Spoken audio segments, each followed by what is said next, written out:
നേവിയുടെ sonar scanning ആണ് 9 ദിവസം നീണ്ടുനിന്ന തെരച്ചിലിൽ ഏറ്റവും നിർണായകമായത്. ഇന്ന് പുറത്തു വന്ന വിവരങ്ങൾ പ്രകാരം ഈ അപകടം നടന്ന ഈ മേഖലയോട് ചേർന്ന് ഏതാണ്ട് വളരെ അടുത്തായി തന്നെ 2 പ്രധാനപ്പെട്ട സിഗ്നലുകൾ നേവിക്ക് ലഭിക്കുന്നു. കോണ്ടാക്ട് നമ്പർ 1 ഒപ്പം തന്നെ കോണ്ടാക്ട് നമ്പർ 2. ഈ 2 പോയിന്റുകളിൽ ഒന്നിൽ ലോറി ഉണ്ട് എന്ന് കൃത്യമായി തന്നെ ഉറപ്പുവരുത്താൻ കഴിയുന്ന സിഗ്നലുകളാണ് ലഭിച്ചത്. തുടർന്ന് നടത്തിയ പരിശോധനയിൽ കോണ്ടാക്ട് നമ്പർ 1 എന്ന ആ പോയിന്റിൽ ലോറിയുണ്ട്, അതും അർജുന്റെ ലോറിയുണ്ട് എന്ന് സ്ഥിരീകരിക്കുകയും ചെയ്യുന്നു.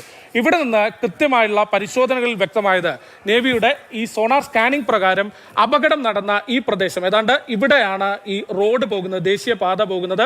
ഈ മണ്ണിടിഞ്ഞ് ഇവിടെ വലിയൊരു മൺകൂന തന്നെ രൂപപ്പെട്ടിരുന്നു. നമ്മളത് ദൃശ്യങ്ങളിൽ കണ്ടതുമാണ്.